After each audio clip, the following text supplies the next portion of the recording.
اعوذ باللہ من الشیطان الرجیم بسم اللہ الرحمن الرحیم۔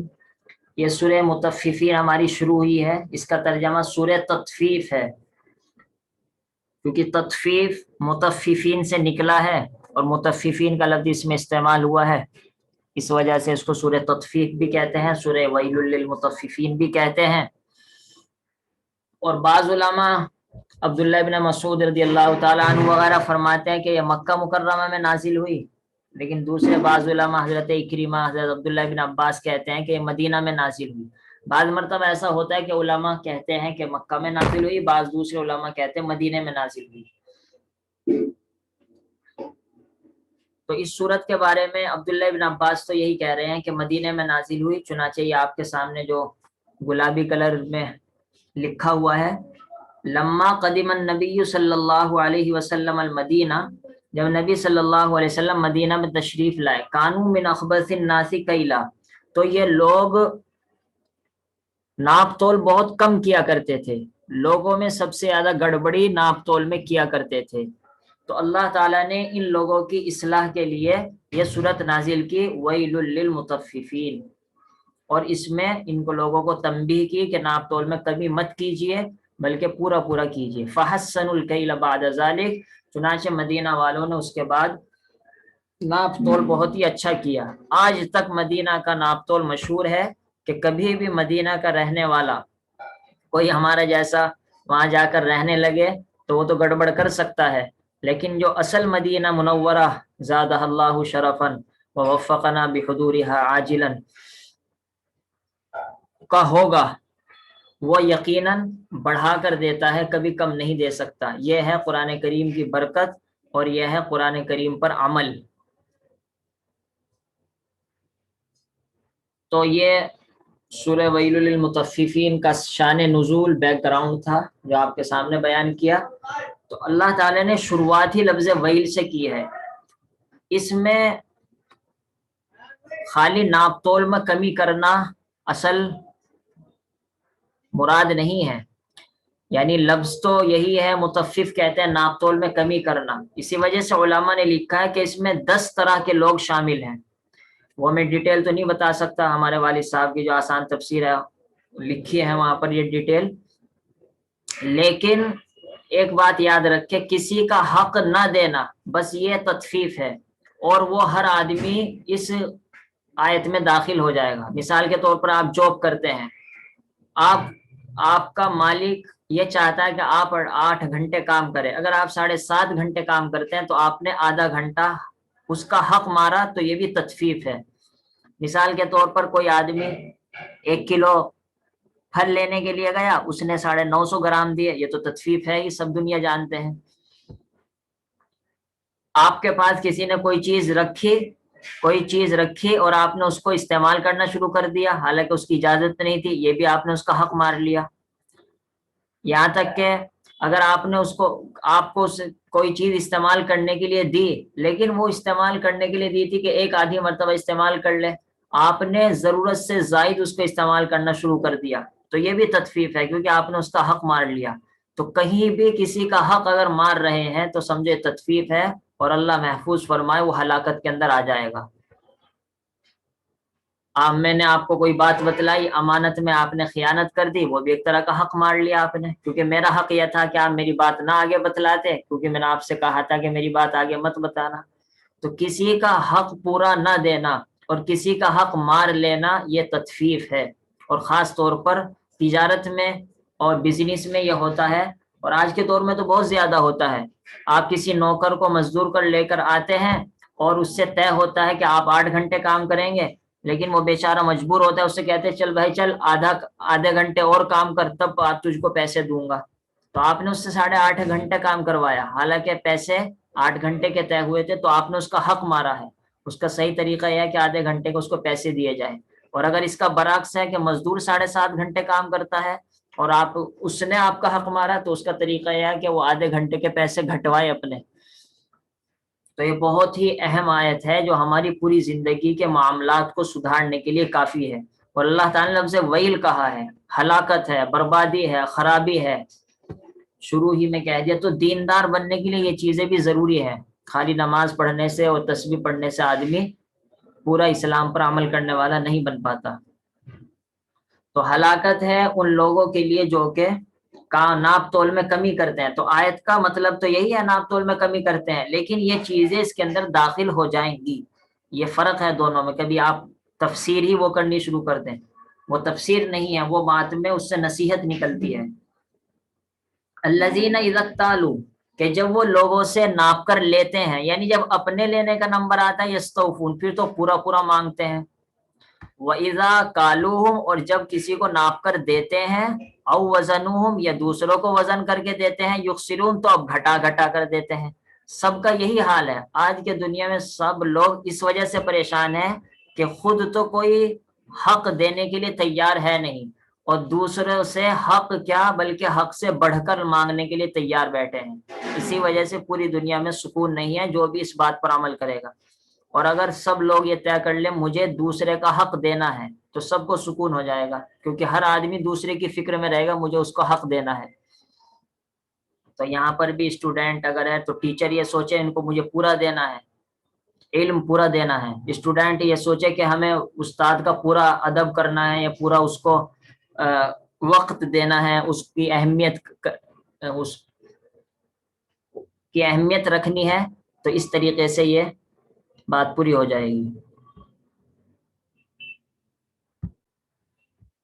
اسی وجہ سے اللہ تعالیٰ نے کہا اذا اکتالوا، یہ لوگوں کی عام عادت ہے، ہماری بھی یہی عادت ہے، اکتالوا علی الناس، کہ جب لوگوں سے لیتے ہیں، یستوفون، پورا اس کو چوس لیتے ہیں، وَإِذَا كَالُوهُمْ، اور جب خود دینے کا نمبر آتا ہے، یخسرون، اب گھٹانے کے چکر مرتے ہیں، یہ بھی اس سے گھٹا لیں، یہ بھی گھٹا لیں۔ ایک اور اس طرح کی بیماری پائی جاتی ہے، طے پہلے کر لیتے ہیں، اور جب طے کرنے کے بعد دینے کا نمبر آتا ہے اس کو 50 روپے ویسے ہی گھٹا دیتے ہیں۔ یہ بھی سب تطفیف ہے، ناجائز ہے، یہ آپ نے مزدور کا حق مار لیا ہے۔ اور وہ آپ سے زیادہ مانگنے لگے تو وہ آپ کا حق مار رہا ہے۔ معاملات کے اندر شریعت نے بہت احتیاط رکھی ہے۔ اسی وجہ سے اللہ تعالیٰ نے فرمایا کہ یہ تو کام وہ کر سکتا ہے جو آخرت سے غافل ہو۔ ایسا لگتا ہے ان کو آخرت میں جانا ہی نہیں ہے، ایسا لگتا ہے ان کو مرنا ہی نہیں ہے، ایسا لگتا ہے اللہ تعالیٰ کے سامنے حساب و کتاب دینا ہی نہیں ہے، ایسا لگتا ہے اللہ کے سامنے کھڑا ہی نہیں ہونا ہے۔ الا یظن، کیا یہ سوچتے ہیں کہ یہ لوگ قیامت میں ایک بڑے دن میں، اللہ تعالیٰ نے کہا یوم عظیم، کیوں کہا ہے؟ اہمیت بٹھانے کے لیے، کہ آج تم 50 روپے میں 100 روپے کے چکر میں مزدور کا حق مار لیتے ہو، یا مزدور تم کو دھوکہ دے دیتا ہے، یا بلکہ 2 روپے کی وجہ سے آدمی ناپ تول میں کمی کرتے ہیں، کیا قیامت کے دن تم اس کا حساب دے دو گے؟ اس ہولناک دن، جس دن پسینہ آدمی کے ٹانگوں تک، کسی کے ناک تک، کسی کے چہرے تک پسینہ ہوگا، اور وہ پسینے میں شرابور ہوگا، اور اللہ تعالیٰ کو ایک ایک چیز کا حساب دینا ہوگا، کیا اس دن سے غافل ہو گئے؟ الا یظن اولئک انہم مبعوثون، کیا یہ سوچ بیٹھے ہو کہ قیامت میں دوبارہ زندہ نہیں ہوا جائے گا؟ یوم یقوم الناس لرب العالمین، ارے تم کیا ساری دنیا، بادشاہ ہو یا غریب ہو، امیر ہو یا عالم ہو یا غریب نبی ہو، ساری دنیا رب العالمین کے سامنے اس دن کھڑی ہوگی اور تھر تھرا رہی ہوگی، اور اپنے حساب کو دینے پر مجبور ہوگی۔ اس وجہ سے ایسی کوتاہی مت کرو جس کی وجہ سے وہاں پشیماندگی اور شرمندگی اٹھانی پڑے۔ اسی وجہ سے اللہ تعالیٰ نے فرمایا کلا، ہرگز ایسا مت کرنا، ناپ تول میں کمی مت کرنا، دوسرے کا حق نہ مارنا، دوسرے کے حق کو پورا پورا ادا کر دینا۔ بھائی بہن آپس میں ایک دوسرے کا حق لے لیتے ہیں، ہمارے یہاں مذاق ہوتی ہے، لیکن مذاق میں خیال رکھنا چاہیے کہ دوسرے کی دل نہ ٹوٹنا چاہیے، دوسرے کی اجازت ہونی چاہیے، یہ نہیں کسی سے مذاق میں چھین کر کوئی چیز کھا لی۔ اگر آپ کو 100% یقین ہے کہ میں اس سے چھین کر کھاؤں گا تو اسے ناگواری نہیں ہوگی، ٹھیک ہے آپ چھین کر کھائیے، 100% یقین ہونا چاہیے۔ لیکن اگر آپ کو ڈاؤٹ اور شک ہے کہ یہ بغیر اس کی اجازت کے میں کھا رہا ہوں، اور اس نے چھنوا تو دی چیز اور یہ مجھ سے مانگ نہیں رہا ہے شرما شرمائی میں، تو آپ کے لیے کھانے کی اجازت نہیں ہوگی وہ چیز۔ یہ معاملات ہیں، ان کی طرف توجہ دینے کی بہت زیادہ ضرورت ہے۔ ان کتاب الفجار لفی سجین، اس وجہ سے اللہ تعالیٰ نے نامہ اعمال کو یاد دلایا ہے، اگرچہ نامہ اعمال کا تعلق کافروں سے ہے، لیکن اس کے فوراً بعد نامہ اعمال کا تذکرہ کرنا اسی طرف نشاندہی کرنے کے لیے ہے کہ دیکھو سب کچھ لکھا جا رہا ہے، سب کچھ نوٹ ہو رہا ہے، غافل ہو کر مت زندگی گزارو۔ ان کتاب الفجار لفی سجین، بدکاروں کا نامہ اعمال سجین میں ہے۔ میں نے کہا تھا ترجمے میں کہ سجین کا لفظی ترجمہ تو ہے قید، تنگ جگہ، جیل کہہ لیجئے جس کو، لیکن یہاں پر سجین سے کیا مراد ہے اس کی تفصیل حدیث شریف میں آئی ہے۔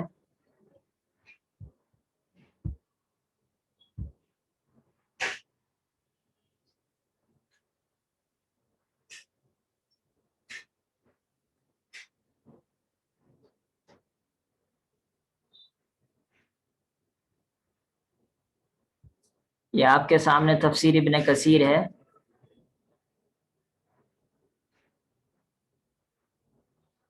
میں حدیث شریف